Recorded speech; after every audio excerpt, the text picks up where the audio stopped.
प्रणाम मित्रों।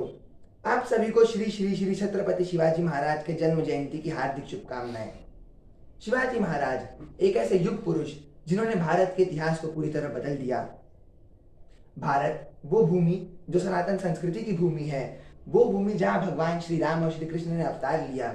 यहाँ पर अधर्म, हिंसा, अन्याय, अत्याचार और अराजकता का अंधकार फैला हुआ था। प्रजा पूरी तरह भयभीत थी, संस्कृति का पतन हो रहा था, जनसंहार हो रहा था और श्री राम का नाम लेना भी कठिन हो गया था। ऐसे कठिन समय में छत्रपति शिवाजी महाराज ने अपनी मुट्ठी भर मावड़ों के साथ स्वराज का संकल्प लेके भारत को पुनः एक बार भारत का उद्धार किया, हमारे इतिहास को बदल दिया, भारत का चित्र बदल दिया। उनका जीवन, पूरा इतिहास हमारी युवा पीढ़ी के लिए एक प्रेरणा है, एक आदर्श है और हम उसके क्षण क्षण से कुछ ना कुछ सीख सकते हैं। हम आरंभ करते हैं उनकी बाल अवस्था से। महारानी जीजाबाई एक ऐसी शतरानी जिन्होंने बचपन से ही शिवाजी महाराज को, उस आयु में जब बच्चों के हाथ में खिलौने दिए जाते हैं, एक हाथ में शस्त्र और दूसरे में शास्त्र दे दिए और आंखों में स्वराज का सपना। उन्होंने शिवाजी महाराज के मन में ये बात इतनी दृढ़ कर दी कि ये भारत हम हिंदुओं की भूमि है, यहाँ पे हमारे स्वयं का राज अर्थात हिंदू स्वराज स्थापित होना चाहिए और सनातन संस्कृति के राज व्यवस्था के अनुसार ये देश चलना चाहिए। इसी बात को, इसी निश्चय को मन में रखते हुए शिवाजी महाराज ने केवल 16 वर्ष की आयु में मुट्ठी भर मावड़ों के साथ स्वराज की शपथ ली और अभियान आरंभ कर दिया। केवल 3-4 वर्षों में वर्तमान महाराष्ट्र के बहुत बड़े भाग में, विशेष करके कोंकण भाग में मराठाओं का स्वराज स्थापित हुआ और प्रजा सीधे प्रभाव में आ गई शिवाजी महाराज के शासन के। परंतु इसके बाद कुछ वर्षों के लिए स्वराज का अभियान रोक दिया गया क्योंकि शिवाजी महाराज के पिताश्री को मुगलों ने कैद कर लिया था। परंतु शिवाजी महाराज ने राजाओं से संधि करके इन वर्षों में प्रजा के बीच रह गए, प्रजा के साथ खाना खा के अपने प्रति प्रजा की निष्ठा निर्मित कर ली, एक दृढ़ सेना निर्मित कर ली, ऐसे सिपाही बना लिए जो स्वराज के लिए अपना जीवन अर्पित करने को तत्पर हो गए। सन 1656 में 6 वर्षों की प्रतीक्षा के बाद उन्होंने स्वराज का अभियान पुनः आरंभ किया और इस बार यह अभियान पहले से भी बढ़कर तीव्र, शक्तिशाली और गतिशील था। लगभग पूरे दक्षिण भारत में स्वराज का अभियान फैल गया। निरंतर एक के बाद एक शिवाजी महाराज और उनके मावड़े छापामार युद्ध, यानी जिसे आज के भाषा में सर्जिकल स्ट्राइक कहते हैं, इस तरीके का युद्ध करके किले जीतते गए। मुट्ठी भर मावड़े जाते थे, रात के अंधेरों में घने जंगलों के बीच में, पहाड़ियों में किलों को जीत लेते थे और बड़ी बड़ी मुगल सेना को पराजित कर देते थे। स्वराज इतनी तेजी से फैल रहा था कि मुगल सल्तनतें कांप गई और बौखलाकर उन्होंने अपने सबसे क्रूर सेनापति अफजल खान को भेजा शिवाजी महाराज को रोकने के लिए। अफजल खान एक बहुत ही क्रूर शासक था। वो महाराष्ट्र में आया और उसने कई मंदिर तोड़े, कई लोगों को मारा और मराठाओं के लिए विशेष श्रद्धा का केंद्र माँ तुलजा भवानी मंदिर भी तोड़ दिया। इसके पश्चात शिवाजी महाराज ने संयम रख के सही समय का इंतजार किया और अफजल खान ने उन्हें संधि के लिए बुलाया। मुगल इतने कायर थे कि शिवाजी महाराज जानते थे मुगल सीधी भाषा तो बोल ही नहीं सकते। अफजल खान और शिवाजी महाराज जब प्रतापगढ़ के किले में मिले तो निश्चय ये हुआ था कि दोनों ही योद्धा बिना शस्त्र के आएंगे, पर अफजल खान ने गले मिलने के बाद शिवाजी महाराज पर खंजर से वार कर दिया। उसी समय शिवाजी महाराज ने अपना वाघ पंजा निकाला और अफजल खान के पेट के 2 टुकड़े कर दिए और केवल 1000 मावड़ों की सेना ने एक विशाल मुगल सेना को पराजित करते हुए प्रतापगढ़ का किला जीत लिया।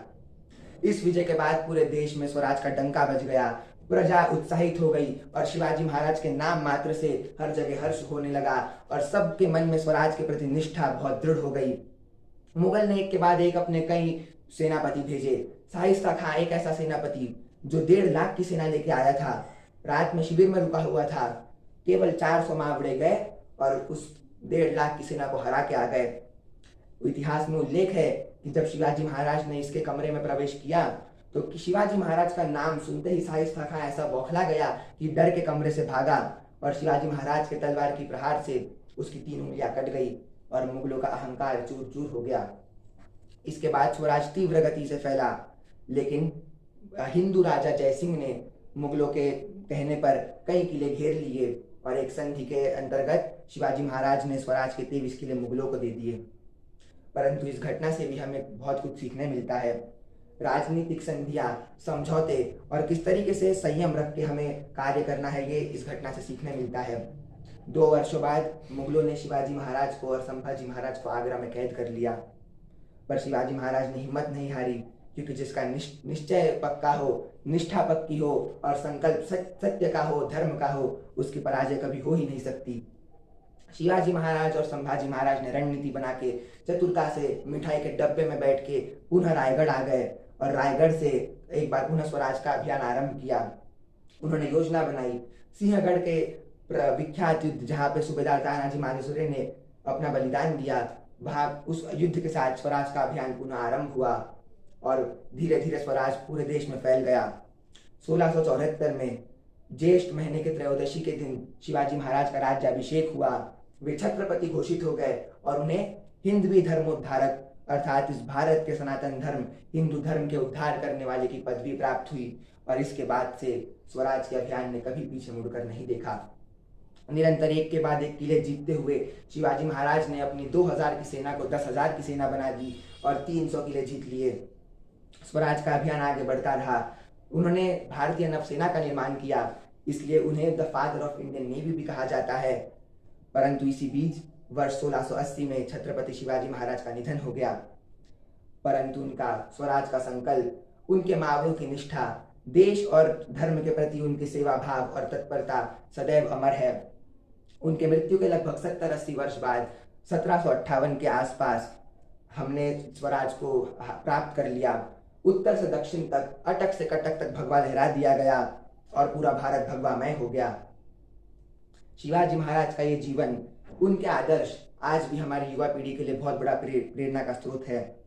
और यदि हम उनके जीवन से एक अंश भी धारण कर ले, उनके जैसा आचरण कर ले और उनके मावड़ों की तरह अपने देश के लिए, धर्म के लिए और संस्कृति के लिए तत्पर हो जाए, वैसा सेवा भाव ला ले, तो भारत निश्चित ही पुनः विश्व गुरु होगा और सनातन संस्कृति पूरे विश्व भर में गौरवान्वित होगी। आज शिवाजी महाराज के जन्म जयंती पे मेरी आपसे यही प्रार्थना है कि हमारे देश का एक बहुत बड़ा वर्ग, जिसे शिवाजी महाराज का ये गौरवशाली इतिहास नहीं पता, उन तक ये इतिहास पहुंचाइए। शिवाजी महाराज को आदर्श मानकर अपना जीवन व्यतीत कीजिए। हर हर महादेव। जय श्री राम।